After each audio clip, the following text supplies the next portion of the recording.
Assalamualaikum warahmatullahi wabarakatuh. Jumpa lagi di channel Singgalang Karyang TV. Semoga teman Busmania dalam keadaan sehat walafiat.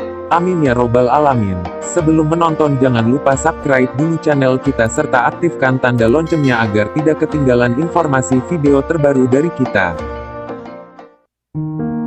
Bisnis transportasi darat di tanah air memiliki perjalanan panjang.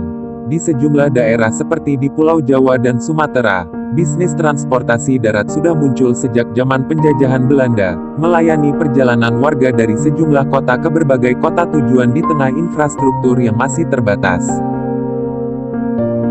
Di Pulau Sumatera, tepatnya di Sumatera Barat, ada perusahaan otobus yang memiliki sejarah panjang, karena sudah berdiri sejak zaman penjajahan Belanda dan terus eksis hingga kini karena berhasil diteruskan oleh generasi pewarisnya. Perusahaan otobus tersebut adalah PO NPM. NPM kepanjangan dari Naikilah Perusahaan Minang. PT NPM sudah berdiri sejak zaman prakemerdekaan RI di tahun 1937 atau sekitar 80 tahun lalu. Dokumen akta pendirian perusahaan ini sampai sekarang masih tersimpan rapi berupa surat penetetapan pendirian perusahaan yang diterbitkan pada tahun 1948 dan masih menggunakan bahasa Belanda. Angga Fircansa Hairul, generasi ketiga pengelola PO NPM. Boleh dibilang NPM karena merupakan satu-satunya perusahaan angkutan yang tertua di Sumatera Barat. Ini merupakan perusahaan otobus tertua, bahkan di Indonesia.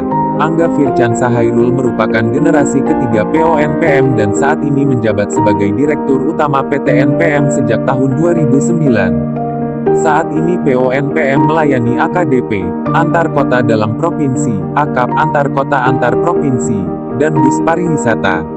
Rute bus AKDP dan AKAP-nya melayani rute kota-kota dari Sumatera Barat menuju beberapa kota di Sumatera dan Pulau Jawa seperti Jakarta dan Bandung. PO NPM didirikan oleh Baharudin Sutan Barbangso Nan Kuniang di Kota Padang Panjang, Sumatera Barat. Perusahaan otobus yang banyak menggunakan chassis bus Mercedes-Benz ini memiliki motto, aman, tepat, terpercaya.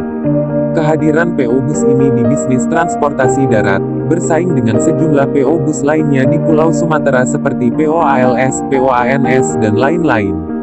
Sebagai PO bus tertua, kami telah mengalami masa pasang surut, mulai dari krisis moneter di tahun 1998 hingga awal tahun 2000-an yang turut memukul bisnis transportasi, maraknya transportasi udara hingga munculnya pandemi COVID-19. Dokumen akta pendirian perusahaan PO NPM, Padang Panjang. Kami ditantang untuk terus berinovasi untuk bisa bertahan dan bertumbuh di industri transportasi darat, imbuhnya.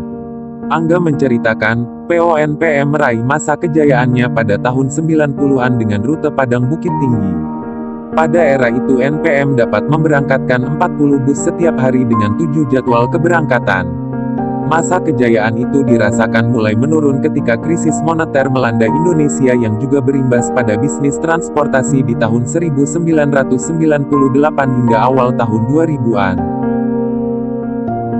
Nah, pada akhir tahun 2021 ini PO NPM telah menambah 10 unit terbarunya, 6 dari karoseri Adi Putro dan 4 dari karoseri Laksana dengan julukan Sultan Class, yang siap memanjakan penumpang.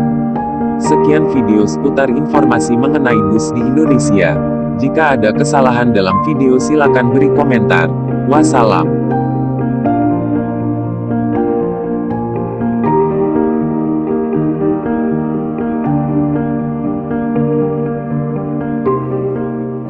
I'm a fool for your love.